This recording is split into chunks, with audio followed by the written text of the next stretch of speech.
FPL chip guide.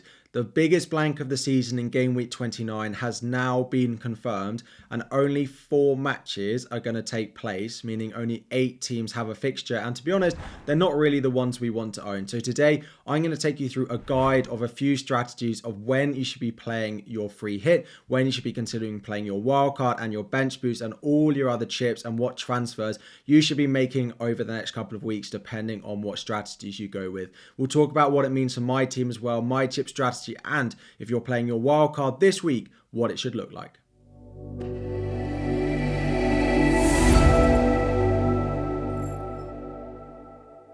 What is up everyone, FPL Harry here. Before we dive into the video, 1,000 likes is the aim. Subscribe if you are new around here. And game week 29, the biggest blank game week of the season, has now been confirmed. And we have 6 games from game week 29 that will be postponed. They will blank in game week 29, and 4 matches, so 8 teams as you can see there. Fulham versus Spurs, West Ham versus Aston Villa, Luton versus Forest, and Burnley versus Brentford that will go ahead in game week 29. So a lot of us are looking at game week 29 thinking, well, I don't have very many players out. I think I have 4 guaranteed players. Well, I have 4 players at the moment in my team who have a fixture on in game week 29. So it is finally time to start thinking about what our chip strategies could be. A lot of it's been up in the air based on potential cup results going into game week, I think it was game week 24, now in game week 27. And now we're at a time where we have good predictions, although because of some of the FA Cup results, predicting between game week 34 doubles and 37 doubles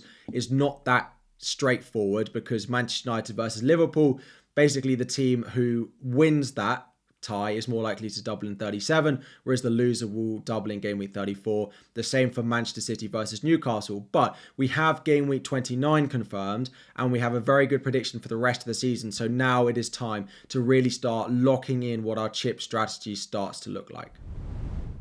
So we have these game weeks left this season. We're going into game week 27, which is a normal week. We have the double in game week 28, and then the blank in game week 29, and then the following game weeks. The big ones to remember, of course, are game week 34, which is going to be mainly a reasonable double. There might be a couple of teams who blank in that week, and then game week 37 will be probably the biggest double of the season, maybe a couple more extra games in game week 34. But the teams who are going to go far in the FA Cup, so probably looking at the draw, Wolves, Chelsea, Manchester City, and then Liverpool or Manchester United will be the ones who double in game week 37, whereas those teams who are unlikely to go as far in the cup are predicted to double in game week 34. So for me, this leaves us with 3 chip strategies, and we'll go through these in a lot of detail. The first one is to free hit in game week 29 and just forget about the big blank. Now, if you're going to do that, I personally think you need to save your wildcard until game week 35, and then bench boost afterwards in game week 37. The reason you delay your wildcard until game week 35 with strategy number 1 is the teams predicted to double in game week 34 and double in game week 37 are very, very different. So if you're going to free hit before game week 34, you need a way of being able to target both 34 and 37 separately. So what this strategy allows you to do is use all your transfers to get to a team in game week 34 with enough doublers, just using your free transfers. So dead end into game week 34, just use your free transfers, wildcard out after for a team just for the final 4 weeks of the season. Now, the negative of that, and I know it will be in the comments, is you don't get a lot out of your wildcard. You get 4 weeks only out of your wildcard, but it does mean that you wildcard very close to your bench boost, which is ideal because there's less risk of potential injuries and you have a better idea of who's still got something to play for at the end of the season. But if your team is not looking good at the moment, then getting to game week 35 without playing your wildcard might be difficult.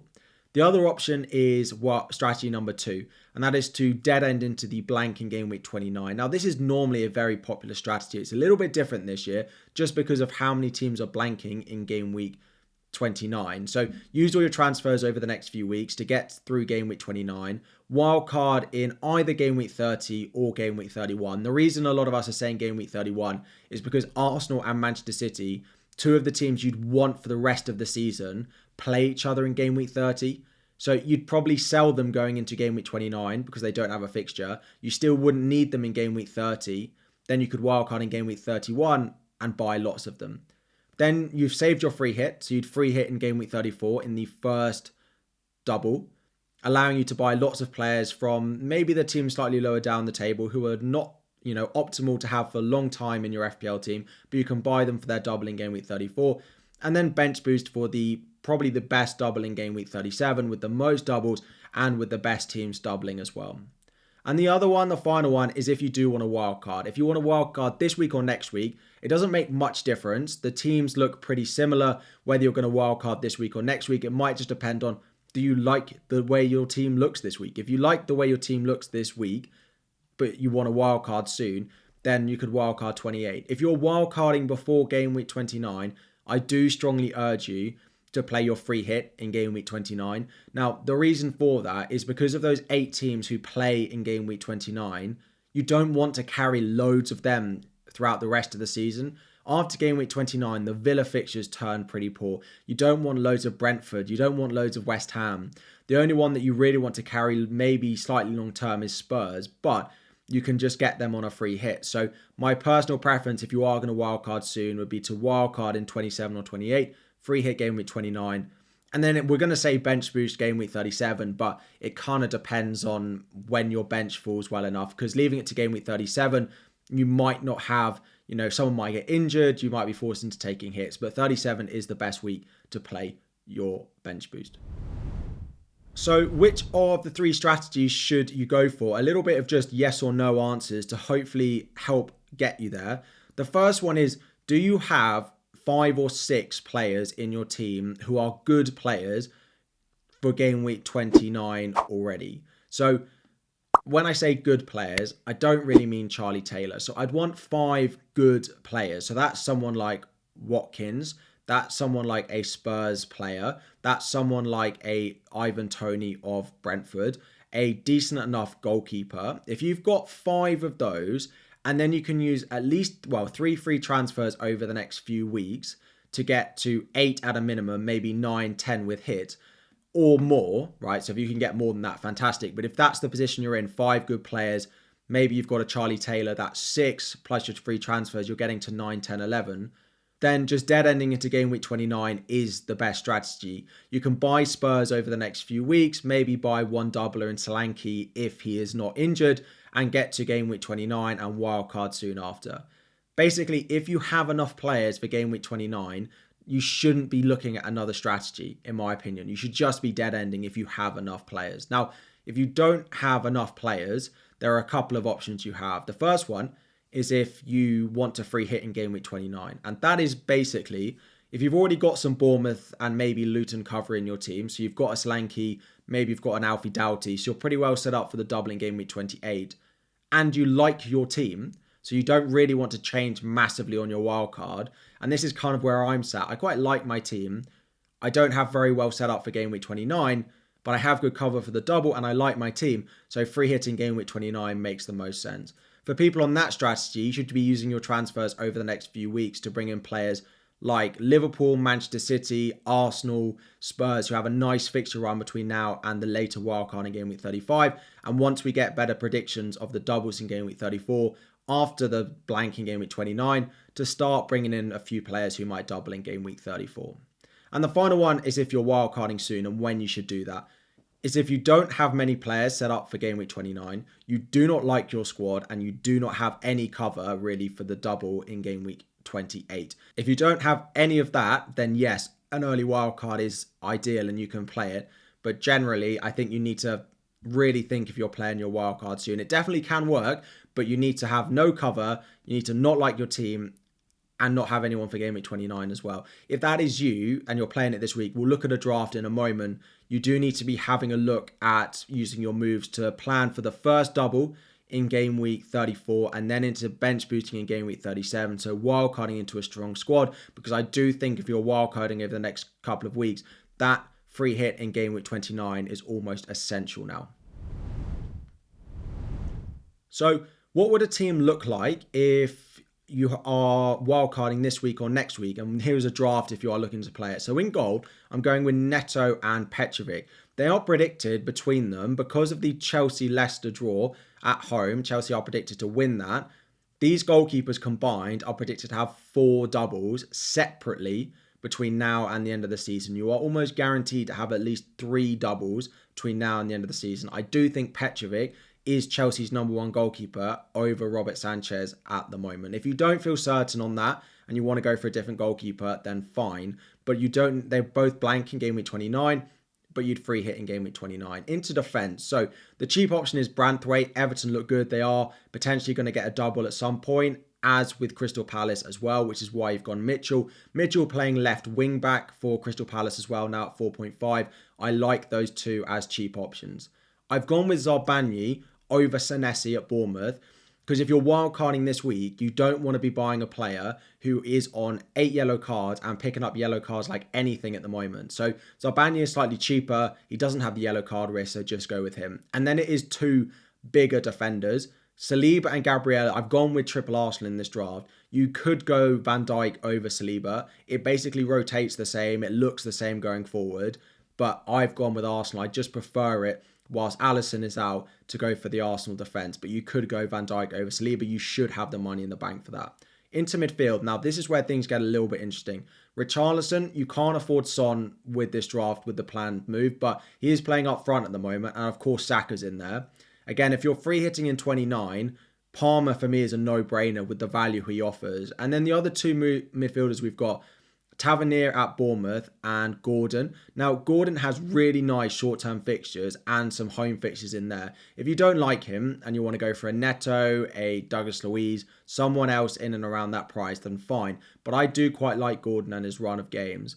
And the other one is Tavernier. Now, this draft leaves perfect money in the bank to do Tavernier up to Mo Salah as soon as Salah is available.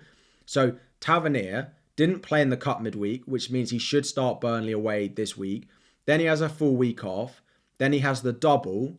And then they don't play at all in game week 29. So his chances of playing both in the double are much, much higher. So actually, for buying Bournemouth assets, that blank in game week 29 and them actually being knocked out of the cup is pretty good for them. So you'd play Tavernier, Burnley away, Sheffield United at home, Luton at home in the double. Free hit game week 29, game week 30, Tavernier out, Mo Salah in. You have the money in this draft to do that. And then up front, it is the template front 3. Haaland, Watkins for the short term, Haaland for the season. And then if Solanke is available, I probably think he is. We'll have to wait for a press conference, but I expect Solanke will be okay. You'd have Solanke. If not, you'd probably go for someone like a Carlton Morris, who does have the double coming up in game week 28. Now, very briefly, just to look, as I'm always asked, what happens if you've used some of your chips? So a few combinations just to rattle through pretty quickly here. If you've used your wild card, free hitting in game week 29 is almost essential.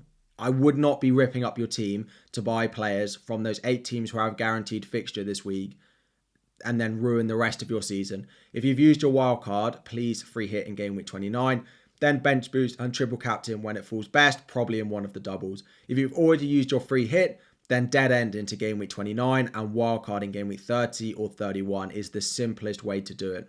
If you don't have your bench boost, it doesn't really change anything. Just pick one of the early strategies, but when you play your wildcard, just don't fill your bench with as many players as maybe those of us considering playing the bench boost are. So you can still follow one of those strategies if you don't have your bench boost. If you don't have your wildcard or your free hit, you kind of have to do your best to sort of take game week 29 on the chin and put out maybe 6, 7, 8 players with a hit, but buy players that you want for long term, right? So triple up on Spurs. Maybe look at the fixtures long term, right? If you're going on Luton in the double in 28, then they play in 29. Thinking about that. But if you've used your wildcard and free hit, you do have to take game week 29 a little bit on the chin and think about how it will benefit your team for the long term. Now, if you've got no bench boost, wildcard and free hit, to be honest, it doesn't look massively great for you for the rest of the season. If you have a triple captain in any of these, just sort of play that as and when. Game week 28 is probably likely for most people playing the triple captaincy. But yeah, just again, if you've got no wildcard free hit, take the red arrow in game week 29. You have to forget about it a little bit. Put out maybe 5, 6, 7 players that week and then plan for the rest of the season. So what does this mean for my team, putting into a little bit of practice? So going into game week 29, I have both my goalkeepers. Unfortunately, I can't play both my goalkeepers. So I have one goalkeeper. I have Alfie Doughty. I have Taylor on my bench. And I have Ollie Watkins up front. That is 4 players I have I have playing in game week 29 at the moment. I could use my 3 free transfers. That would get me 7. I could use maybe 1 or 2 hits. Would get me 8 or 9. Is that worth saving the wildcard and saving the free hit as well? So I'm in one of those positions where it's really borderline. I think I still probably favour the free hit 29, delay the wildcard strategy at the moment. But I do think it's not impossible that I think, well, the free hit that week, I've looked at drafts already. They look weak. Like you're gambling on away teams winning games. You're gambling on, Villa away at West Ham. You're gambling on West Ham at home to Villa. You're gambling on Spurs away at Fulham. Like, it is difficult to look at a draft in game week 29 and think that is definitely going to work. So part of me thinks, well, if I can get to 7, maybe 8 or 9 with a couple of hits, then that is worth considering as well. So I haven't fully decided. I do think the free hit 29 strategy for me is about 65%, 2/3 chance that I go with that, and 1/3 chance I just don't play a chip at all in game week 29 and wildcard soon after and save the free hit. So yeah, lots of chip strategy. It is finally time. By game week 27, you should have a very good idea of roughly what your strategy is. You shouldn't necessarily know that you're going to bench boost in exactly 37. You're not going to free hit in 34, but you should know how you're going to combat game week 29. So is it a free hit 29, or is it a dead end in 29 wildcard soon after, or is it a wildcard now? That's what you need to have decided by the game week 27 deadline. I hope this has been useful. I know there'll be a lot of questions. There'll be a couple more videos about my team, some final thoughts about injuries, and then a 2-hour deadline stream. There's plenty of time to cover questions, to cover everything you're answering. But drop all your questions in the comment section down below and I'll get to as many of them. Hopefully this video has helped. But yeah, I'll help as much in the comments as I can. Thank you all so much for watching. 1,000 likes is the aim. Subscribe if you are new around here, and I'll be back again very soon.